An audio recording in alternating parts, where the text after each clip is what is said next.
morning, I'm Ruth Medd, the Executive Chair of Women on Boards, and this is the vacancies review for the week of the 17th of March 2023. The aim of this session is to just give you an overview of some of the themes that are trialling through the WOB Jobs Board in the current week. So this week I want to talk about some chair roles, some advisory roles, and all those are all paid.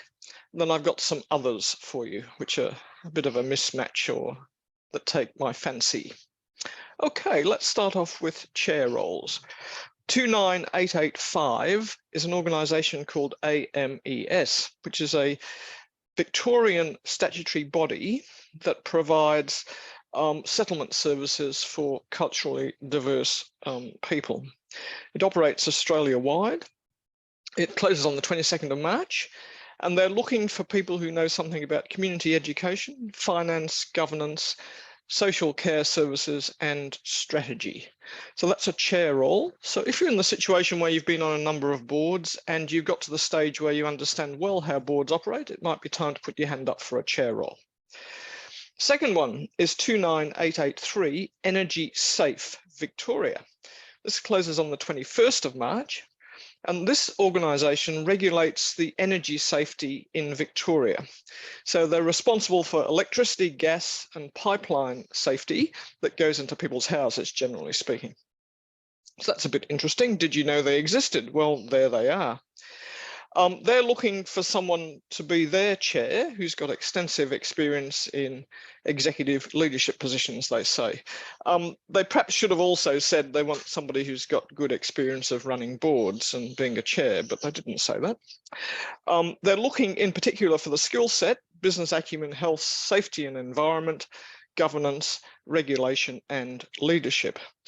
Now, it's interesting when you put your hand up for a chair role, because the things that you do as a chair are quite a lot different to what you do as a board member. And something like a regulatory body, which is what this Energy Safe Victoria is, I would suggest that they need someone who can manage the board, of course. They need someone who has a good overview of the issues involved and the public policy issues. They also need to garner the expertise of the fellow board members who might well be absolute experts in power plugs in people's houses, for example. So think about it in that way, and that's a different way of putting your proposition forward. And third up, I've got a sort of off-the-wall offer, 29742. This came from our colleagues in the UK who asked us to put it on the jobs board. It closes on the 20th of March. It's an organisation called Tribe Technology Group Limited, based in the United Kingdom, and it's looking to list on AIM. That's the alternate board in the UK. Now, it's actually a services company for the exploration drilling industry, and it's got activities in Australia. So they're open to having an Australian person from mining, engineering, and also knowing something about financial oversight, information technology systems, etc., the usual things that you need from a board member. Ideally, you've got connections in the London market. So it's not one for everybody, but you never know, amongst the WOB membership, there might be somebody hiding there that would make an excellent board member for Tribe Technology Group. So it closes on the 20th of March, so be a bit quick about that one. Okay, that's my first category, chair roles. Next up, advisory boards. Now, from one extreme to the other in some ways, you progress your board career, and eventually a lot of us end up as chairs.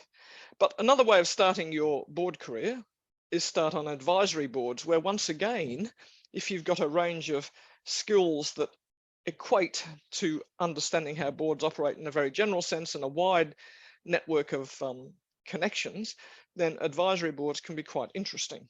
And of course, they're advisory, so the risk is a little less. Now, these are all paid.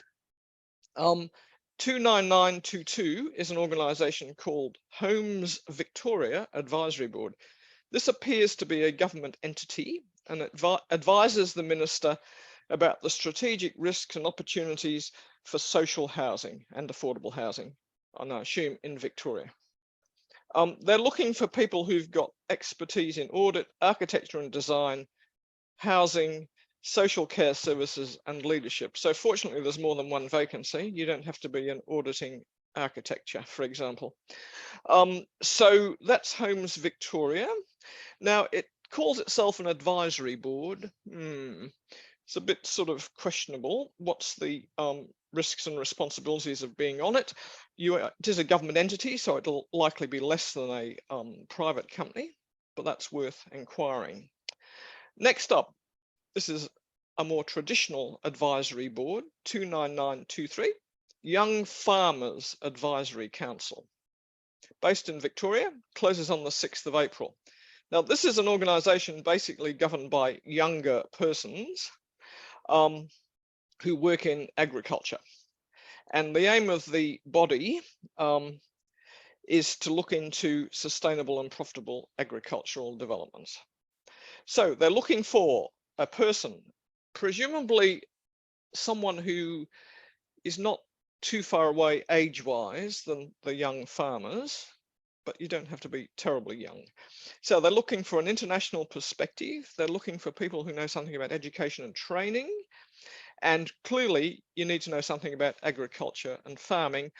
And hopefully, you've had some form of leadership roles in the agri sector. So that's that one. Next up, 29844, the Scientific Advisory Committee for Tasmania. This is actually the Threatened Species Advisory Committee. And believe it or not, this body gives advice on the conservation of threatened species. Closes on the 19th of March. This is a real quickie as regards applications, and they're looking for people who understand life and molecular science. Basically, you need to know something about threatened species. So that's that one. And remember, Tasmania typically will take people from outside Tasmania for their boards and committees. Not always, but often. Okay, next category is others. First up, I've got 29903, which is the Australian Dental Council, and they're looking for committee members for their accreditation committee and their assessment committee. But it's essential to identify as Aboriginal and or Torres Strait Islander. They've advertised a number of times on the WOB Jobs Board. I suspect they're not getting many applicants. So please, if you've got any colleagues or if you are yourself identifying as Aboriginal and or a Torres Strait Islander, this might be a really good starting point for your board career. It pays money, so that's 29903. Next up is a New Zealand vacancy. Remember, we've got a good slate of New Zealand postings, typically on our jobs board. This is the Tauranga City Council. They're looking for a chair and directors. Closes on the 20th of March. Now, this is the development of a large civic precinct in Tauranga's city centre. Now, I hope some of you know where Tauranga is, and I'm sure it's a terribly nice place.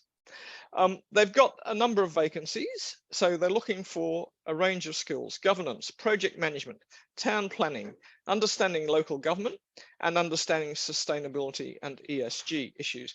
Now, if you're New Zealand based and this is your area of interest, please give this a go, because they could undoubtedly do with some capable, skilled people on that board. And finally, another vacancy, 29497, Community Enterprise Queensland, closes on the 31st of March and it's paid. This is actually a really interesting opportunity. It's an organisation that has 28 stores in some of the most remote parts of northern Queensland and the Torres Strait. So they're shops, basically, 28 of them. The head office is in Cairns, so I go there 4 times a year at least. A very nice place. I can recommend that to you. I would think they want somebody from Queensland or who was from Queensland who understands some of the issues facing rural and remote areas, and also the provision of high quality goods in stores. And that topic's been mentioned regularly in the media.